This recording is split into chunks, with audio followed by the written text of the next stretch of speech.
नमस्कार, जनता टॉकीज देख रहे हैं आप। आज शोक का दिन है, आज मातम का दिन है, लेकिन इस दिन की महत्ता बिहार के राजनेता नहीं समझ सकते हैं, बिल्कुल भी नहीं समझ सकते हैं। इसलिए नहीं समझ सकते हैं क्योंकि ऐसा उन्हें कभी फील ही नहीं हो सकता है, कभी अनुभव ही नहीं हो सकता है। इसलिए अनुभव नहीं हो सकता है क्योंकि उनके बच्चे बिहार में रह करके तैयारी नहीं करते हैं।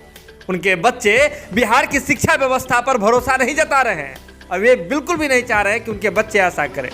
उन्होंने अपने बच्चे को पहले ही बिहार से बाहर, भारत से बाहर किसी ऑक्सफोर्ड यूनिवर्सिटी में, किसी लंदन स्कूल ऑफ इकोनॉमिक्स में भेज दिया है और कई राजनेता ये तक कह रहे हैं कि उनके बच्चे वहीं जॉब करे, वहीं रह जाए, बिहार लौटने की ज़रूरत नहीं है। क्योंकि समझ रहे हैं कि बिहार के शिक्षा व्यवस्था की क्या हकीकत है। यहाँ के मंत्री समझ रहे हैं कि बिहार के शिक्षा व्यवस्था की क्या हकीकत है। आज शोक का दिन है। बिहार में रह करके तैयारी करने वाले और बिहार में रह करके सरकारी सेवा में जाने वाले लोगों के लिए आज शोक का दिन है। उनके परिजनों के लिए शोक का दिन है क्योंकि एक बार फिर से बीपीएससी सीजीएल टायर 3 का जो परीक्षा है उसका क्वेश्चन प्रश्न पत्र जो है वह आउट हो गया है। ये पहली बार नहीं हुआ है बिहार में। इससे पहले भी आपने देखा था कि कैसे बीपीएससी का क्वेश्चन आउट हो गया था और जिसके बाद जो है अंततः परीक्षा को रद्द करना पड़ा था। प्रश्न पत्र लीक तो हो जाते हैं, परीक्षाएं रद्द तो हो जाती है, लेकिन इसके साथ साथ बहुत सारी चीजें हैं जो पैरेलल चलते रहती है और जिस पर कभी भी फोकस नहीं आता है, कभी भी प्रकाश नहीं पड़ता है। आपको पता है कि पटना में रह करके और बिहार के अलग अलग हिस्सों में रह करके तैयारी करने में कितना खर्चा आता है।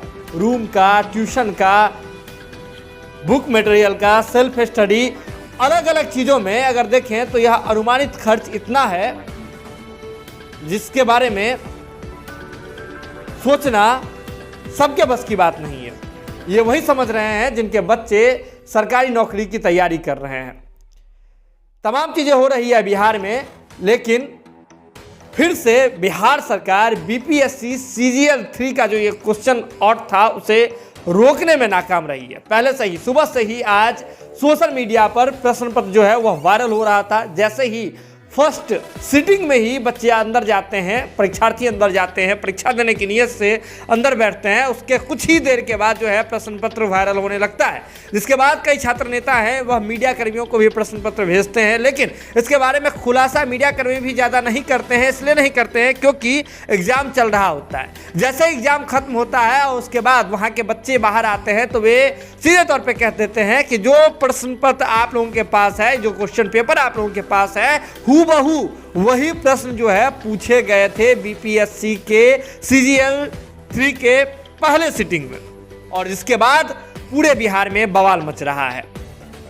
वे छात्र जो ट्रेन में भेड़ बकरी की तरह ठूस करके एक जगह से दूसरी जगह जा करके वे एग्जाम देने के लिए पहुंचे थे, जद्दोजहद के साथ ट्रेन में ठूस करके पहुंचे थे, एग्जाम सेंटर तक पहुंचे थे, खर्च करके ट्रेन में वे पहुंचे थे, एग्जाम सेंटर तक पहुंचे थे, उनका क्या होगा?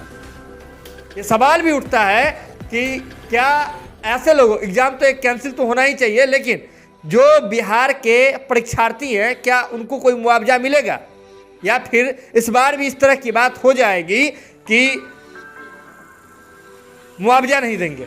जिस तरह से बिहार में एक ट्रेंड चल रहा है मुआवजा नहीं देने का, क्या बिहार के छात्रों के साथ जो इस तरह की चीज़ें हो रही है, इस तरह की घटनाएं हो रही है, क्या इसमें बिहार सरकार आगे आएगी, उनको आर्थिक सहायता करेगी, आने वाले फिर से जो एग्ज़ाम जो बिहार सरकार लेने जा रही है उसकी तैयारी तक के लिए, या फिर बिहार सरकार यहाँ भी खामोश रह जाएगी? देखते हैं आगे क्या होता है। लेकिन फिलहाल बड़ी बात यह है कि बीपीएससी के सीजीएल 3 का जो है वह प्रश्न पत्र आउट हो गया है और अभी तक इसे रद्द करने संबंधित कोई सूचना बिहार सरकार की ओर से जारी नहीं की गई है। लेकिन आप बात ये तय समझिए कि फिर से छात्र आंदोलन के मूड में आ सकते हैं। पटना की सड़कों पर फिर से छात्र जो हैं वह जुट सकते हैं विरोध प्रदर्शन को लेकर के। जुड़े रहिए जनता टॉकीज के साथ, जो भी अपडेट होगा हम आपसे शीघ्र साझा करेंगे। बहुत बहुत धन्यवाद।